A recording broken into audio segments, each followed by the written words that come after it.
For this video, I'm going to be in the new Center and Milwaukee Junction area of Detroit, and there's not a single part of the city that screams Motor City more than where I'm at currently.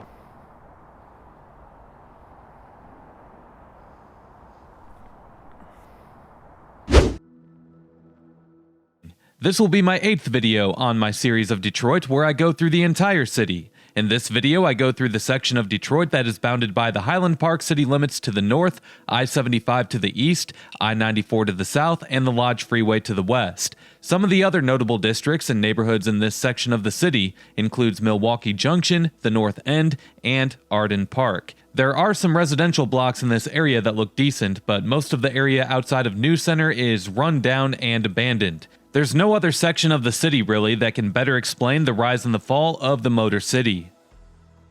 First, we come across this, which is called the Boulevard, and it's a newly constructed apartment building with commercial retail space on the first floors.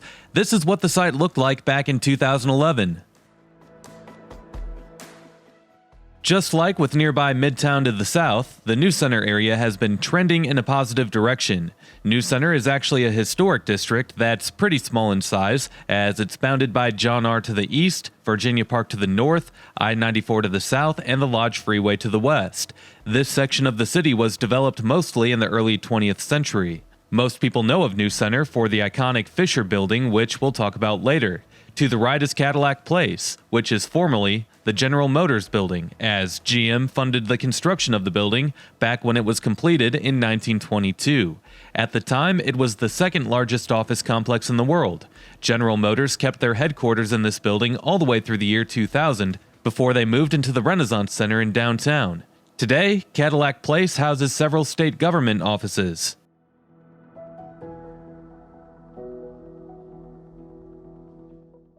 Really quick, as if you enjoy this video, make sure to drop a like, comment, and subscribe if you haven't already, as doing all of those things helps these videos destroy the evil monster that is the YouTube algorithm. Also, if you enjoy this video, make sure to check out other videos with amazing insights like what you'll see here by checking out my Detroit playlist or my Michigan playlist. Last but not least, if you can't get enough of me on here, you can always go follow me on my other social media accounts, and those links are below. Down this way, you have some facilities that are all a part of the almighty Wayne State University, as its main campus is right across I-94 from here.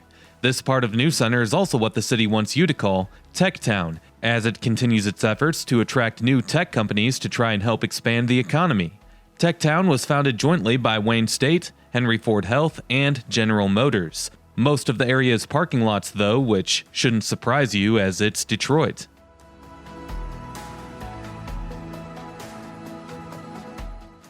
To the left is a brand new practice facility for the NBA's Detroit Pistons, sponsored by Henry Ford Health. The facility opened in 2019 as a part of the Pistons moving their home arena from the Palace of Auburn Hills into the new Little Caesars Arena shared with the Detroit Red Wings of the NHL. You also have a gym and a restaurant that are a part of the facility, and I believe those places are open to the public. I think it's a Planet Fitness and a Plum Market Kitchen. Anyway, this is much better than what was sitting here before, I would say, which was another ugly fenced-in parking lot. Well, straight ahead is the Fisher Building, which opened in 1928 and stands at 428 feet. Originally, the building was the headquarters for the Fisher Body Company, which built bodies for cars. There's a reason why Detroit is called the Motor City, people. Anyway, later in the video, we'll see one of the old and now abandoned Fisher Body plants that isn't too far away. In 1989, the Fisher Building was listed as a National Historic Landmark. Today, inside the Fisher Building is the Fisher Theater, which continues to be in use. Detroit Public Schools has their offices inside as well, and 3 radio stations have their studios inside, those being WJR, WDVD, and WDRQ.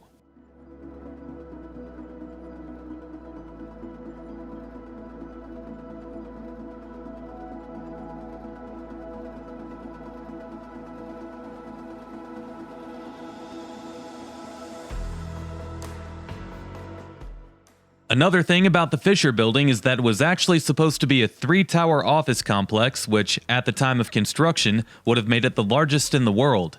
Of the three towers, the tallest tower would have been 60 stories high, with the two others on each side being only 30 feet high. But that was just a fantasy, as the Great Depression kicked in and only one tower was able to be built.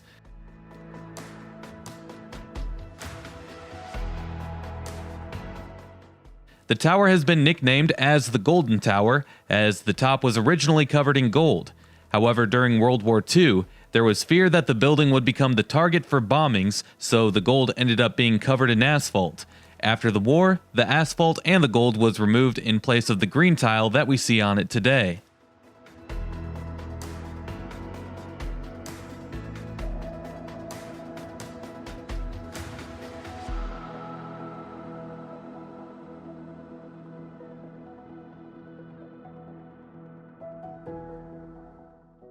And to the left here you can see the entrance to the Fisher Theater.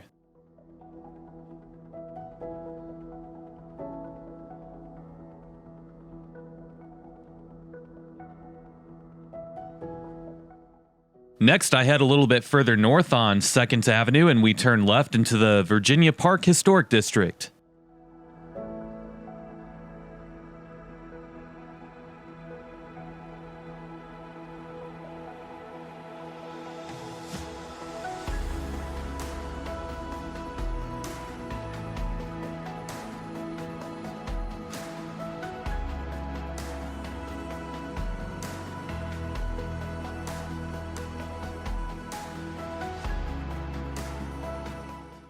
And here is the Virginia Park Historic District. It's alright. Many of the homes look like they've seen better days. The district includes only this street between the Lodge Freeway and Woodward Avenue. These homes were built between the years 1890 and 1920 or so. The city has been working to renovate the homes that have needed work along this stretch.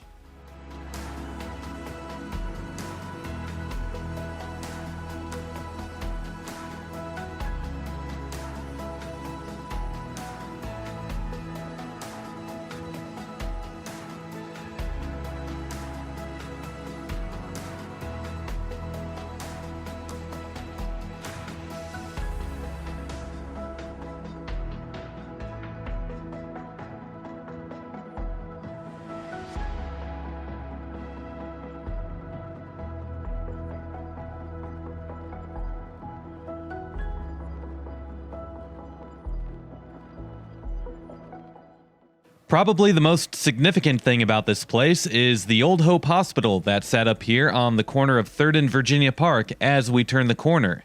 Today it's an open grass field, or an urban prairie as many people say. The hospital was minority owned, and back in the day, most minorities wanted to go to this hospital as they were sometimes refused care at the larger hospitals. Hope Hospital closed in 2010 and was demolished in 2014. Here's what it looked like back in 2009.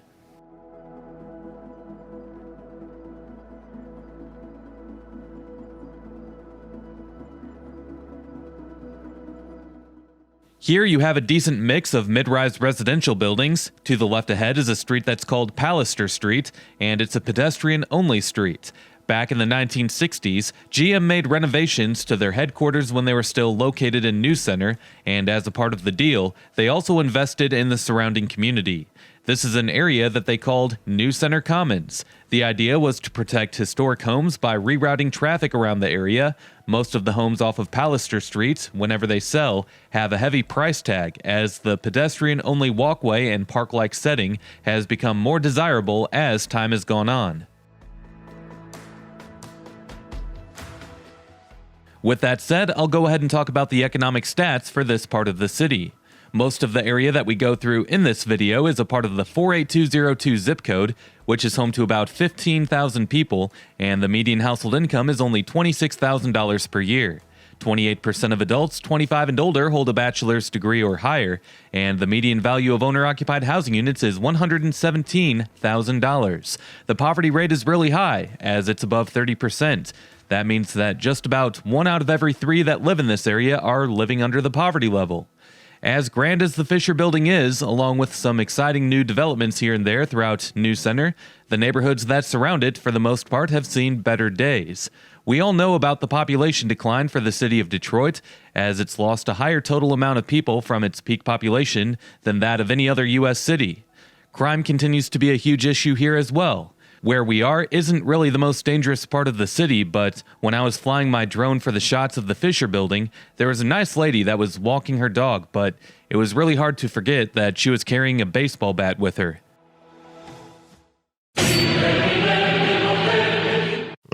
How do you know that she wasn't trying to play some baseball, huh? Stop assuming the worst and twisting things around to fit your narrative. I've lived here my entire life and haven't seen anyone carry around a baseball bat, so I'm right and you're wrong. Don't listen to this guy, people. Oh, hey, this guy again. Well, since you've lived here your whole life, you should know that there aren't any baseball diamonds around and there aren't any batting cages, and she was walking, so doubt that she was trying to play a game of baseball. Anyway, let's move on, shall we?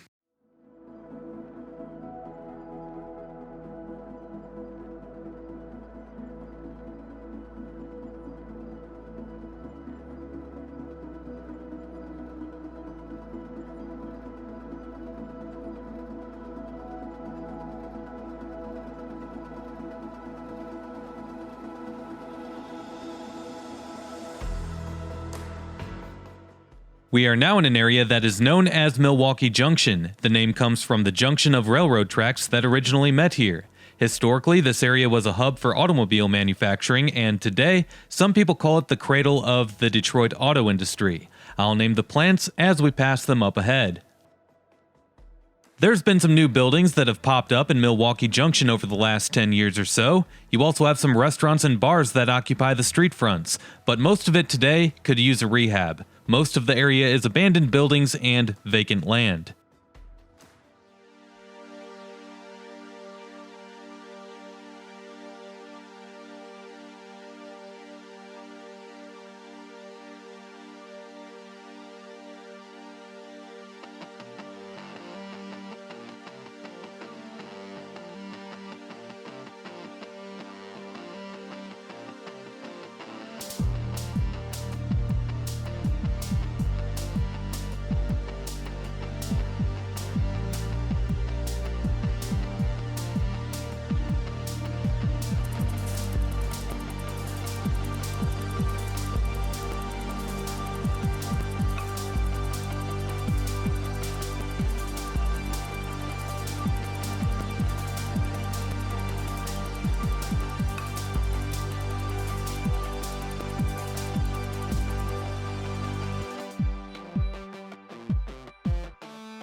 It's hard to say what many of these warehouses were exactly. Some of them have the names of the companies on the outside of them.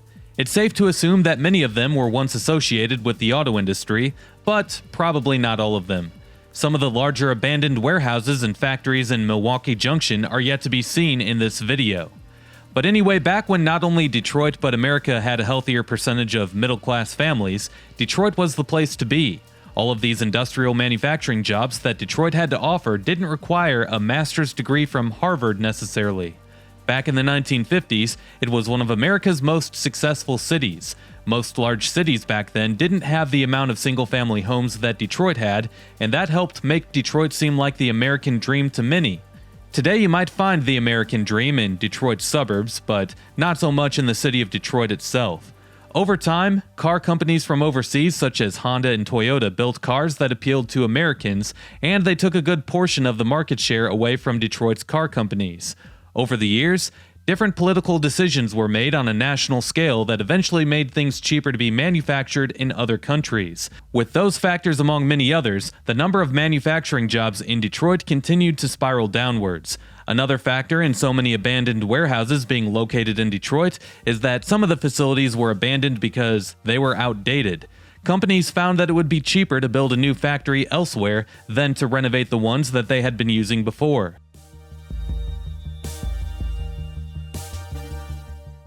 To the left is the old Fisher Body Plant 21. The factory opened back in the 1920s. The once state-of-the-art factory manufactured auto bodies for many of General Motors' vehicles back in the day. It's also been used to help build planes for World War II, such as the P-80 Lockheed Shooting Star, the Vought F-4U Corsair, and the B-25 Mitchell bombers. In 1956, the plant went back to its roots and built the bodies for buses, ambulances, and most notably, Cadillac limousines. In 1984, GM closed the plant as the Fisher Body brand became defunct. In 1990, the Carter Color Coat Company purchased the building, which was a company that focused on industrial painting. However, the company went bankrupt and the facility has been unused since 1993.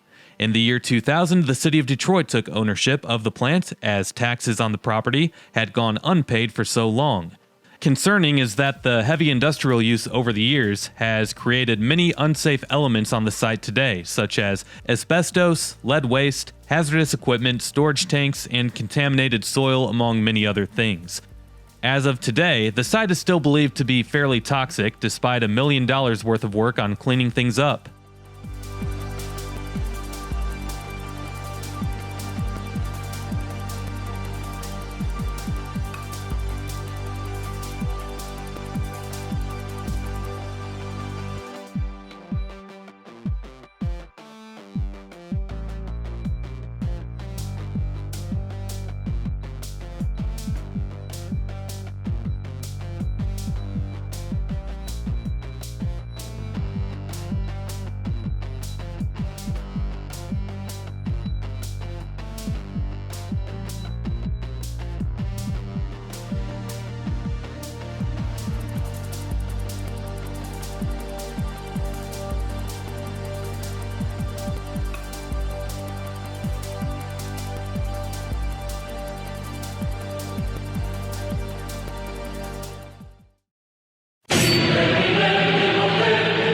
Oh, I see what you're doing. You waited until winter to fly that drone so you could show Detroit at its worst to help it fit your narrative. It's so funny and it's so obvious. Please, dude, I don't got time for you. I would actually say that it looks better in the winter when you don't have the overgrown weeds everywhere, but whatever, time to move on. Alright guys, so I stopped the car. There's legitimately an opening to this building.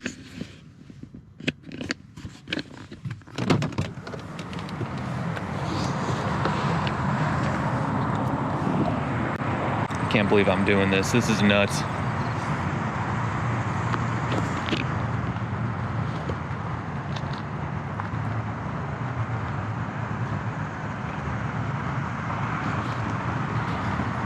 Nope. I was actually planning on going inside, that is until I saw that someone was already in there walking in the far distance. Anyway, the old Fisher Body Plant 21 is one of quite a few ginormous abandoned auto factories that are still standing within the city.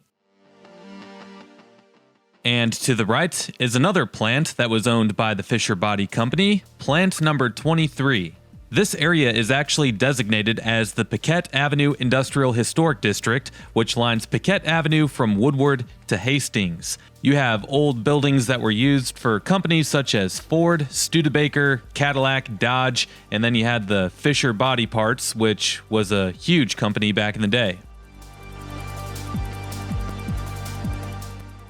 To the right, you have the historic Ford Piquette Plant, which was built in 1904. This is where the first Model Ts were made, and for those who don't know, the Model T is known for being the first car to go through mass production, aka an assembly line. It was at the Ford Piquette Plant that the first experiments were made by Henry Ford on an assembly line, and at the time, more than 100 cars were able to be assembled at the Piquette Plant during any given day. The invention of the assembly line was one of those advancements in technology that changed the world, like computers, the internet, and smartphones. I mean, in the same way that most Americans can't seem to stay sane without the freedom to tweet their political beliefs or comments about them on YouTube videos, most Americans can't live without their cars, and this is where the American car culture that we've known for over 100 years became possible, as mass production of cars made them more affordable for most Americans. Before that, cars were incredibly expensive to make, and only the top 1% were able to purchase one. Anyway, the first 12,000 Model Ts were assembled at the Ford Piquette plant. Ford didn't stay at this factory for very long, as in 1910, the company moved to the larger Highland Park plant further north. This one was sold to Studebaker, which at the time was the second largest car company in the world, only to the larger Ford Motor Company. Today, the Ford Piquette plant is open to the public during select times throughout the week, and inside you have Model Ts on display.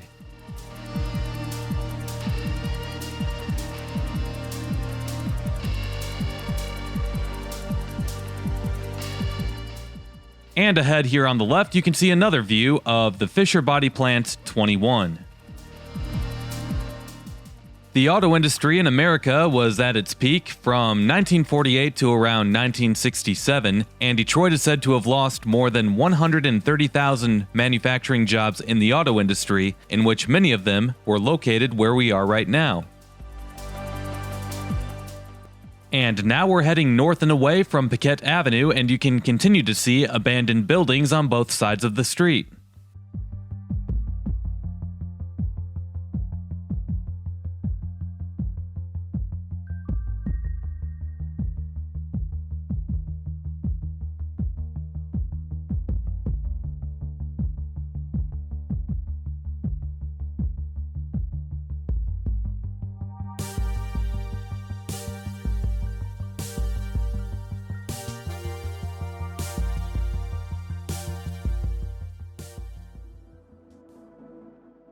Next, we head back towards 2nd and 3rd Avenues, and we'll see more of what the residential area looks like around News Center before taking 2nd Avenue north towards the Highland Park city limits.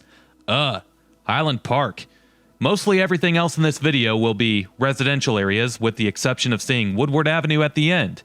This is your last chance in this video to put on your rose-colored glasses, by the way. The News Center area looks pretty nice, but once we get north of it, things will mostly start to look pretty rough. Here's a map of the route that I generally take throughout the rest of this video. I'll edit things to where I won't be showing all of it because that would make things too long, but I'll show everything that you would want to see. In this video, after News Center, the only other streets that stand out from the rest in a positive way would be Chicago and Arden Park Boulevard. And if good things are all that you want to see, then you can always skip ahead by looking at the timestamps down below.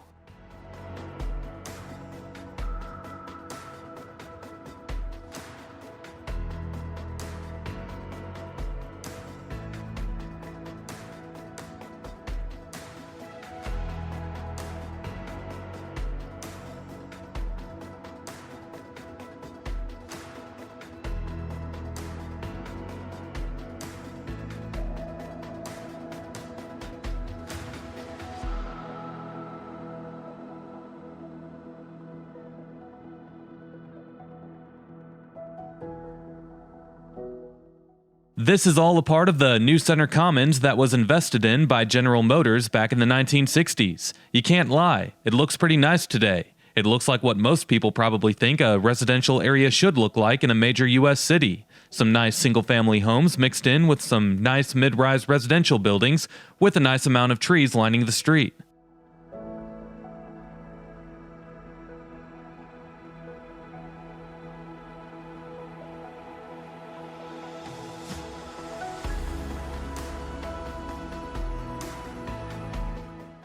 And to the left is another look at Pallister Street, which is a pedestrian-only street that I talked about earlier. I think a lot of people wouldn't mind living off of a pedestrian-only street nowadays.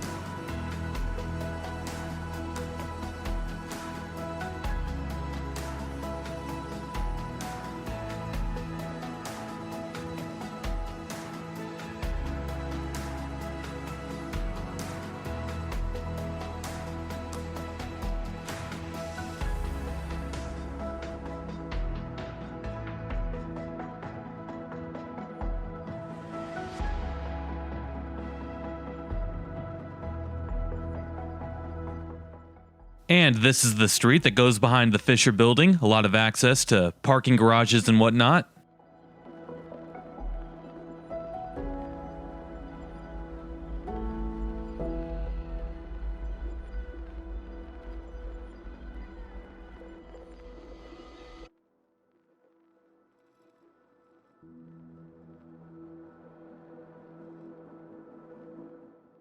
Alright, ladies and gents, that was fun and all, but it's time to put away your rose-colored glasses. Don't worry though, we can get them out later, but not now. Oh, definitely not now.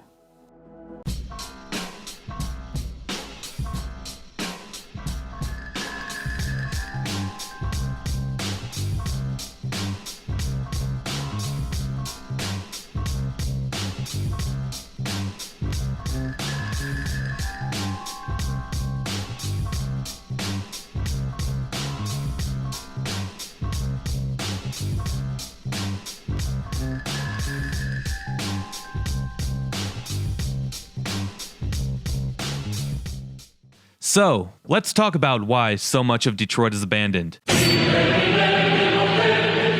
hate how people come in from the outside to make these YouTube videos only to talk about how Detroit is abandoned.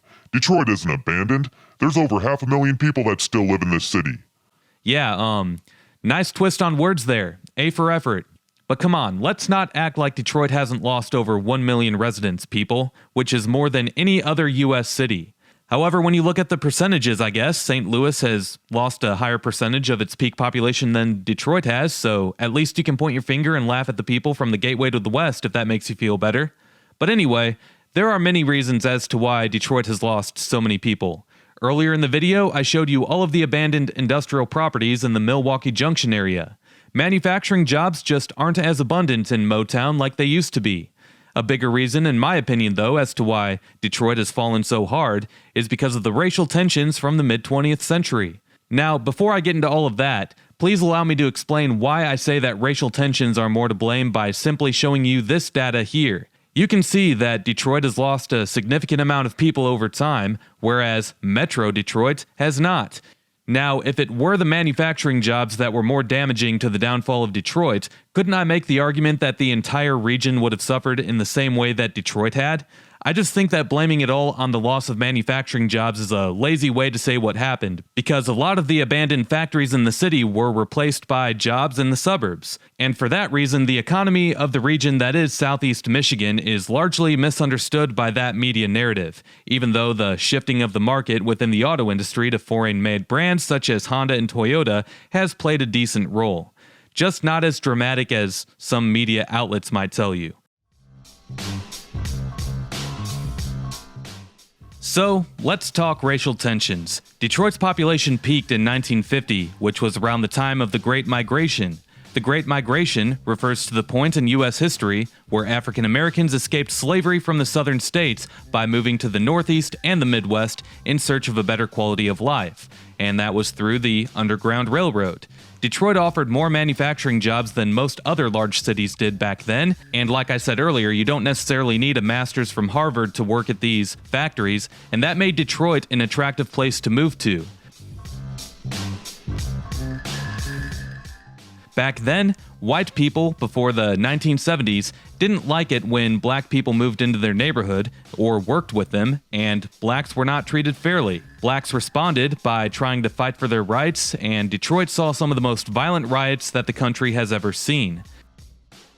The next few blocks of 3rd Avenue actually go through a pretty nice area, the Boston-Edison neighborhood. Most of the houses are off of the streets that are perpendicular to 3rd Avenue though, so we'll talk about it when I go through on those streets later in the video. Anyway, back to the talking point. In response to all of the racial tensions, Detroit became one of the first regions to experience what is referred to as white flight, where white families with money took their business to newly built suburbs outside of the city. In Detroit's case, the segregation became so extreme over time that Detroit today is 78.3% black. Most large cities are not that percent white. And that's not even the highest, as at one point Detroit was over 80% black. With automobiles being affordable for most families and with new freeways and roads being built everywhere, it was no big deal for people to drive for 20 minutes or so to get to work from the suburbs if that meant that they could be away from black people and avoid any possible tension or being around any of the violent riots. It's terrible that things were that way, but things were that way.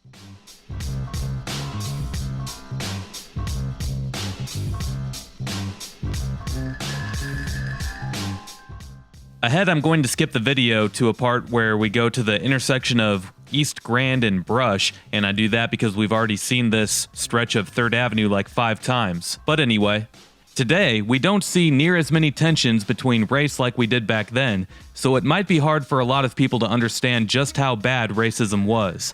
Today, the media will try to make you think that things are still that bad, and while I agree that we can be better as a society in many ways, we're never going to be perfect, and we're always going to be able to be better. I also don't think that things are nearly as bad as some in the media would like you to think. Not even close. A few bad apples here and there, and suddenly every white person is a racist and needs to look at themselves in the mirror? Please. Well, anyway, it's also significant to note that since 1990 or so, we've been seeing the same thing happen with black families, where as soon as they're able to save up enough money to leave the city, they'll go and buy a house in the suburbs to give their kids a better opportunity, as the suburbs offer much better public schools. Not to mention, the suburbs are safer and they have better funded police forces when you compare the ratio of people to police officers.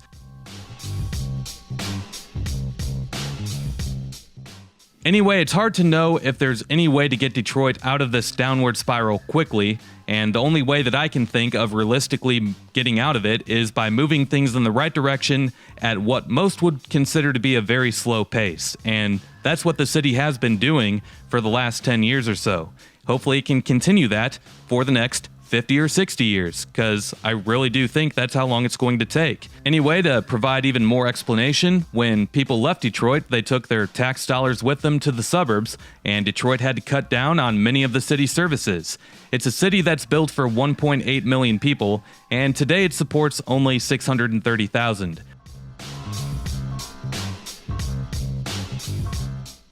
For decades, most of us know that the violent crime rates in Detroit were the highest for any large U.S. city, although recently, things have been getting better slowly. Detroit is no longer in a class of its own like it used to be with the violent crime rates, as today, cities like Memphis, St. Louis, and Baltimore are all considered to be in the same category with Detroit.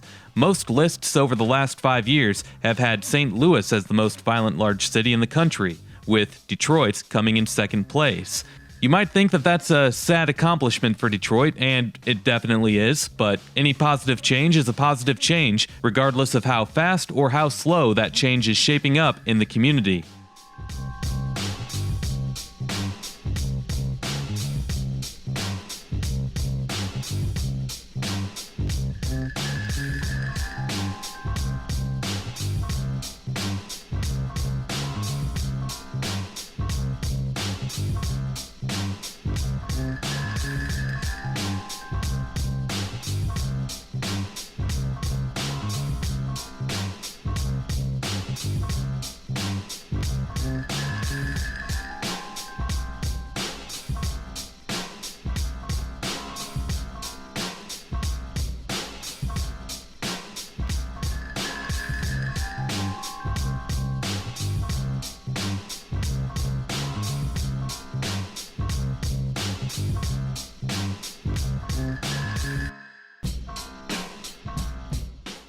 If we head any further north on Brush, we would be in the city of Highland Park, and that's for another video, so I turn around and head south on John R.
And where we are currently is at John R. and Boston Boulevard. We're about to cross Arden Park Boulevard. Both Boston Boulevard and Arden Park Boulevard have some really nice homes on them, but once you get away from those streets, it's back to having every other property being an abandoned building or vacant land.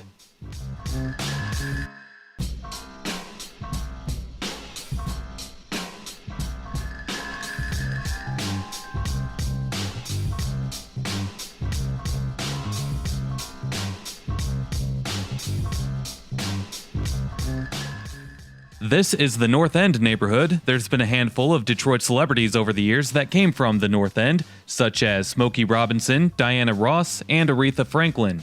Today, the neighborhood is home to only around 3,000 residents, and the median household income is just $23,000 per year.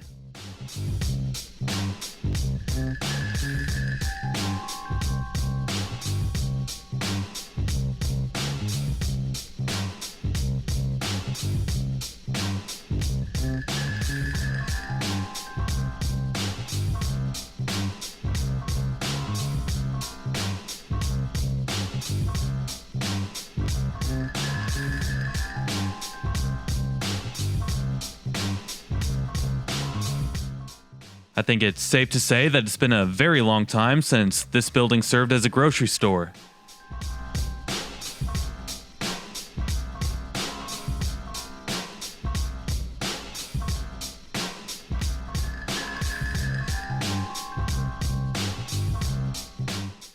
Around here, you can start to see that there's some nice new construction taking place, so that's good to see.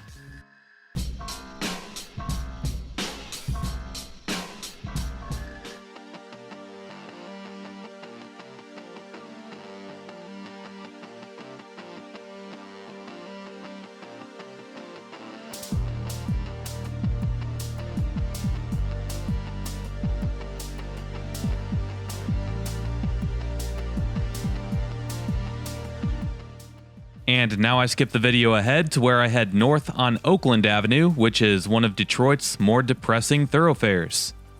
Detroit's got a lot of depressing thoroughfares. This one's at the top. I mean, seriously, we just passed through 3 blocks of what's supposed to be commercial storefronts, and everything's abandoned. It's really sad. Boarded up windows, buildings falling apart, vacant land, overgrown grass and weeds. It's sad.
Now that we're done heading north on Oakland Avenue, we're going to skip the video ahead to where I'm heading south on Hamilton Avenue on the western side of the section of the city that I'm driving through. And then we're going to shortly be heading across on Chicago Boulevard and Arden Park Boulevard and Boston Boulevard to see some of the nice houses along those streets. You probably saw glimpses of the nice houses earlier when we were crossing by on John R., Brush, and 2nd and 3rd Avenues.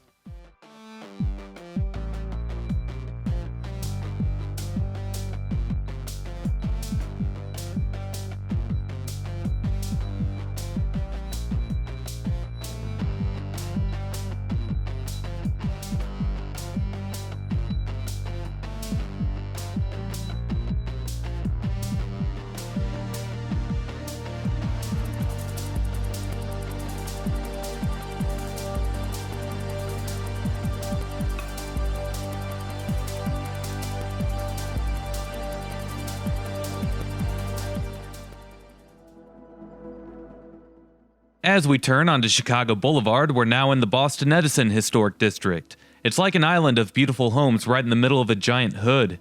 There's about 900 houses in Boston-Edison. Most of them were constructed anywhere from 1900 to 1920. It's common for homes in the district to go for $500,000 or more. Let's take a look at Zillow here. We see a home for $500K right off the bat. Oh, what's this? $3 million?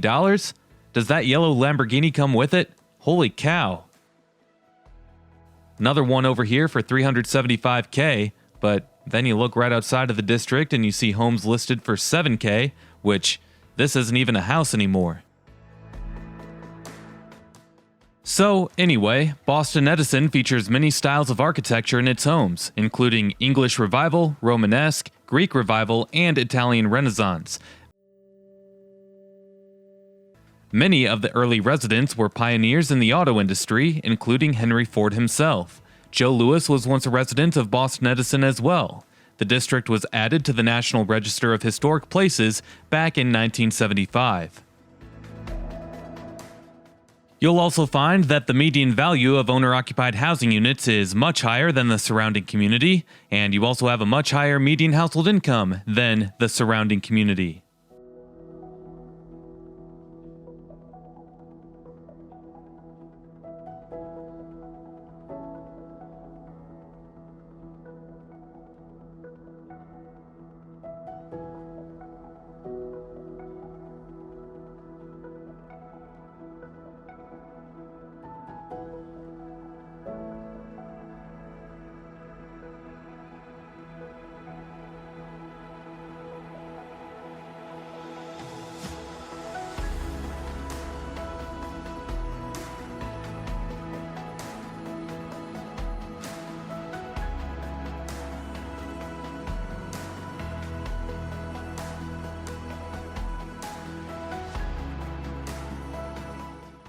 As we cross Woodward Avenue, we're technically not going to be in Boston-Edison anymore. We're going to be in Arden Park, and the name of the road changes from Chicago Boulevard to Arden Park Boulevard. But it has a lot of similarities with the Boston-Edison neighborhood, and you can barely tell the difference.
And this is Boston Boulevard. It's still a part of the Arden Park district, but once we cross Woodward Avenue, we'll be back in the Boston-Edison Historic District.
And from here, I skip the video ahead to one last final stretch, and that is the stretch of Woodward Avenue where we're going to head south through the entire section of the city that we've been driving in mad circles around. If you've watched my videos on Midtown and Downtown, you'll know that Woodward Avenue is basically Detroit's main street, and all of the wealth and economy kind of centers around Woodward Avenue from a historic, cultural standpoint. And you'll see that as we drive along this far away from downtown even, that it's much nicer than 2nd Avenue, 3rd Avenue, John R., or Brush Street, and definitely Oakland Avenue.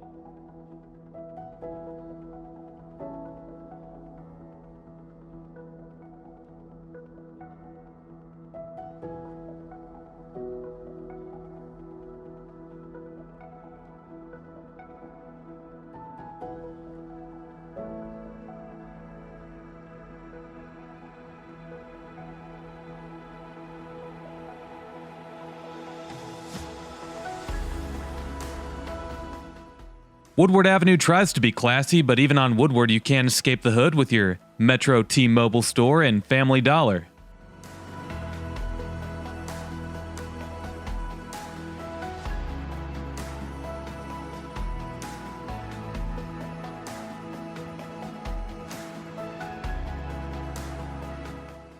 You got a rare abandoned storefront here on the left. Not too many of those left on Woodward.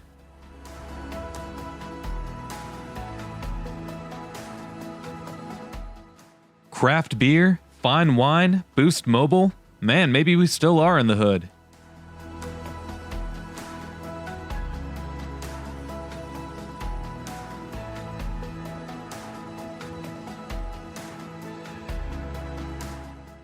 Well, now we're back in the News Center district, and this is actually where the M1 rail starts, the streetcar line that's been newly built, and it goes along Woodward Avenue from News Center to downtown. It's a 3.3-mile track. Not that many people use it, not as many as expected anyway. It's named Q Line after Dan Gilbert's Quicken Loans. They bought the naming rights for it when it opened.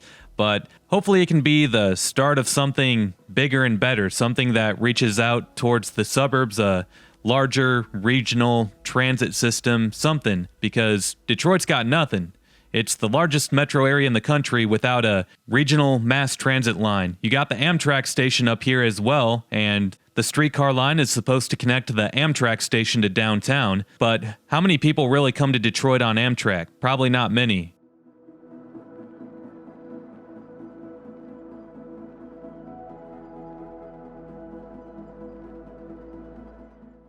Well, as I continue along this final stretch of Woodward Avenue, I do end the video here. If you enjoyed this video, then you can find amazing insights on other places like what you saw here by checking out my Detroit playlist, my Michigan playlist, or my American Hoods playlist. Make sure to check out that Detroit playlist though, as I have a video series of 28 put together where I'll be showing you the entire city. Also, if you can't get enough of me on here, you can always go follow me on my other social media accounts, and those links are below. We'll see you next time. Peace.